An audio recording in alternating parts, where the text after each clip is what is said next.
안녕하세요. 저는 미래통합당 박인숙 의원이고요. 같이 하신 분은 안명옥 전 17대 국회의원이고, 메르스 때 국립중앙의료원 때 메르스 때 그때 원장 하셨죠? 원장 하시는데, 오늘 저희는 미래통합당 중앙선거대책위원회 코로나19 대책특별위원회 공동위원장 자격으로 이 자리에 섰습니다. 네. 마스크를 쓰니까 숨이 차서. 네. 코로나19 확진자 수가 전 세계적으로 37만 명이 넘고 사망자도 16,521명이 넘었고 국내 확진자도 9,000명을 넘었고 사망자만 120명에 이르렀습니다. 초기에 중국인 입국 규제를 하지 않은 탓에 본물 터지듯 감염이 확산되어 현 상황에 이르게 되었는데, 이제는 국내에서의 지속적인 유행뿐만 아니라 유럽과 북미에서의 입국자들로 인하여 감염이 더욱 확산되는 새로운 양상을 보이고 있습니다. 이제 2달이 조금 지나 이 시점에 우리 위원회에서는 다음과 같은 제안을 드리고자 합니다. 재난과 위기 때 최고 지도자와 정부의 실력이 드러납니다. 지금 대한민국에는 대통령이 보이지 않습니다. 일부 정치 편향된 전문가들의 듣고 싶은 말만 듣다가 초기 대응을 그르친 것에 대하여 문재인 대통령은 국민께 사과해야 합니다. 그리고 지금부터라도 전문가 의견을 존중하고 과학적 근거에 기반한 정책을 추진할 것을 촉구합니다.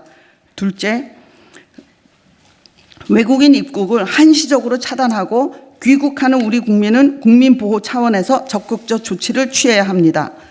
셋째, 고위험군인 요양원, 요양병원 및 입원 치료 중인 기저질환 환자들과 원인 불명의 호흡기 질환 환자들을 대상으로 단계적으로 검사를 실시해야 합니다.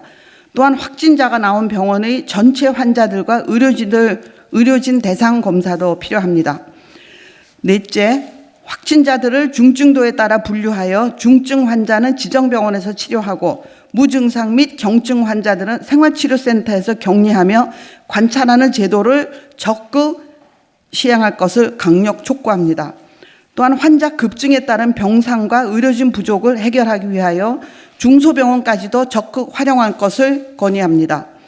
또한 국공립시설이 부족하면 멈추어버린 관광업 때문에 빈 객실이 많은 호텔도 생활치료센터로 활용하는 방안도 적극 검토할 필요가 있습니다. 다섯째, 의료진들에 대한 보호구 및 환자들을 위한 의료시설 및 장비들을 좀 더 철저히 점검해야 합니다.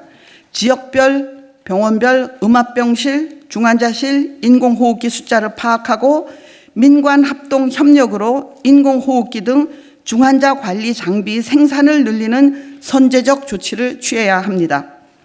여섯째, 바이러스 확산 차단의 기본은 사회적 거리 두기입니다. 사회적 거리 두기는 본인뿐만 아니라 더 중요한 것은 가족과 친지들의 생명을 지키는 일입니다. 코로나19 감염의 80%는 경증으로 지나가지만 20%는 적극적 치료가 필요합니다. 그 20%에 우리 가족, 친지가 포함될 수 있습니다. 사회적 거리 두기 대국민 홍보가 절실한 이유입니다. 또한 마스크를 사기 위해 줄을 서고 기다리게 해서는 안 됩니다.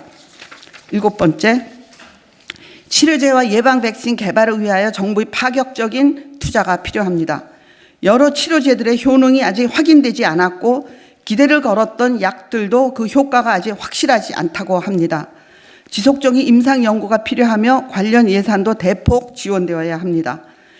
8번째, 이미 어려운 경제가 이번 사태로 급격하게 무너져 내리고 있습니다.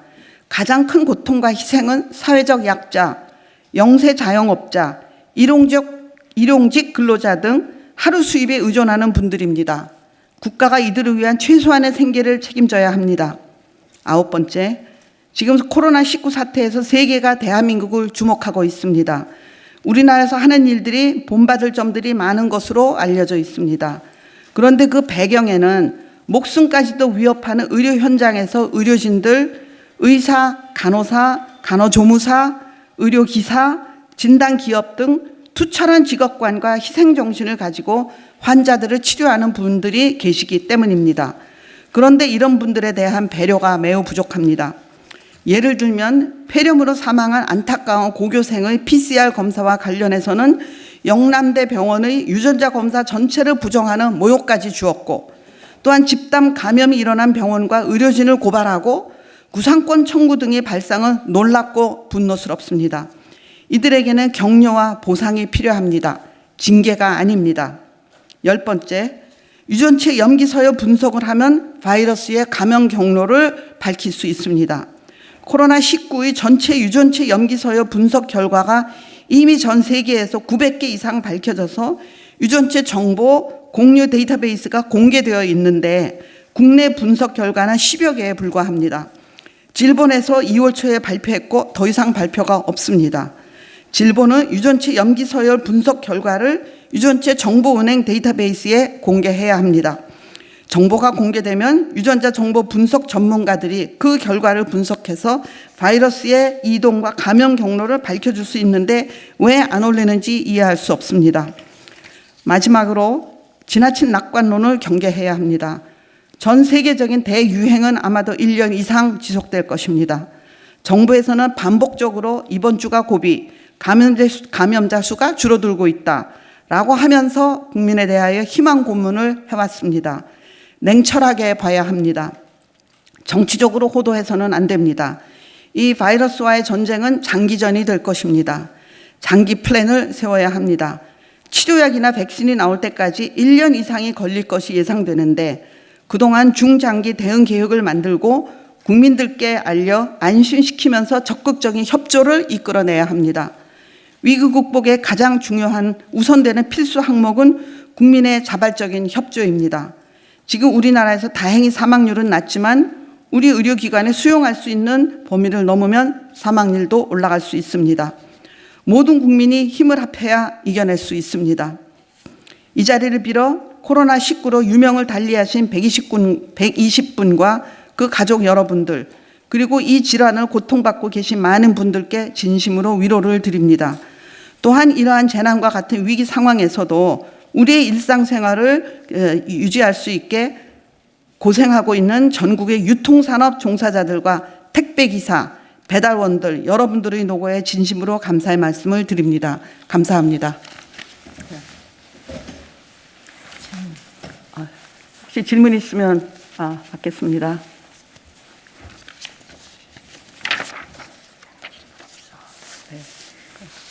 저기 질문 없으시면 제가 몇 말씀만 드리겠습니다.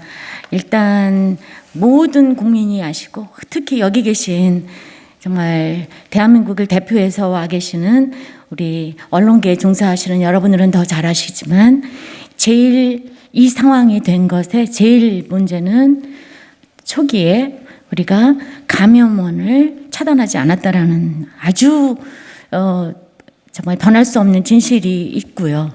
그 다음에 제가 한 두 가지만 더 첨언하겠습니다. 두 번째는 전문가의 의견을 지속적으로 안 듣고 있다라는 것은 대단히 문제다.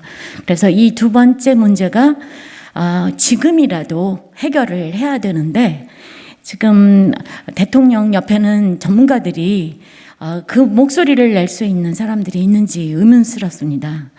세 번째로 제가 지적하고 싶은 것은 지금 지속적으로 이중적인 메시지가 나오고 있어요. 사회적 거리를 두자며 그 거리를 2m 이상 두자고 하면서 그 다음에 마스크를 사러 매주 자가격리를 그렇게도 잘 실천하고 계신 국민들을 줄서기에 계속 일주일에 한 번씩 나오시게 한단 말이죠. 이것은 어린 아이들이 보기에도 이게 도대체 무슨 메시지인가, 줄을 서라는 건가 아니면 사회적 거리를 두라는 건가, 이런 혼돈된 메시지를 계속 주고 있습니다. 마스크도 KF94를 하라고 그랬다가 80도 괜찮다, 그 다음에 지금은 헌금 메시지 괜찮다 이렇게 말을 하는데 이것도 과학적 근거에 완전히 두고 그 다음에 사람들을 설득시켜야죠. 여기서 잠깐 말씀드리면 메르켈 독일 총리나 지금 모두가 지금 대통령과 그 수반들이 나와서 이야기들을 과학자의 근거에 과학적 근거를 가지고 이야기를 하고 있습니다. 그걸 잊어버리면 안 될 것 같고요. 사실은 이 시뮬레이션 하는 것은 여러분들 여러 나라의 그 과학자들이 이미 했다고 하는데 우리나라는 지금 보이지 않고 있습니다. 초기, 그다음에 중기, 장기 이 시뮬레이션이 우한 사태를 보면서 바로 시작을 했어야 되고 지금은 사실은 정은경 질병관리본부장님이 열심히 하고 계신 건 알지만 그분이 나와서는 그런 이야기를 대통령과 함께 해야 되는 겁니다. 우리 이런 계획을 갖고 있다. 그래서 이런 것까지 가야 되는 거고 마지막으로 아까 우리 의원님께서 지금 백신이랑 우리 치료제 이야기를 했는데 백신도 우리 첫 번째 환자 나온 1월 20일부터 사실은 그 환자 한쪽에서는 그 환자와 계속 나오는 환자들의 모든 그 우리의 갖고 있는 지식과 대단히 발전된 의학과 과학 지식으로 이미 치료제가 마구 정말 발전을 하고 있어야 되는 상황입니다. 그래서 이런 것들을 종합해서 앞으로 지금이라도 늦지 않았다고 생각을 하고 지금이 가장 빠른 시기이기 때문에 오늘 당장부터라도 이 모든 것을 하고 또 제가 꼭 덧붙이고 싶은 건 첫 번 제가 모두에서 말씀을 드렸지만 감염원 차단이 최고의 방역 기본입니다. 기본으로 돌아가고 과학적 근거에 의거하여 우리는 계속 대책을 세워야 될 것으로 생각합니다. 감사합니다.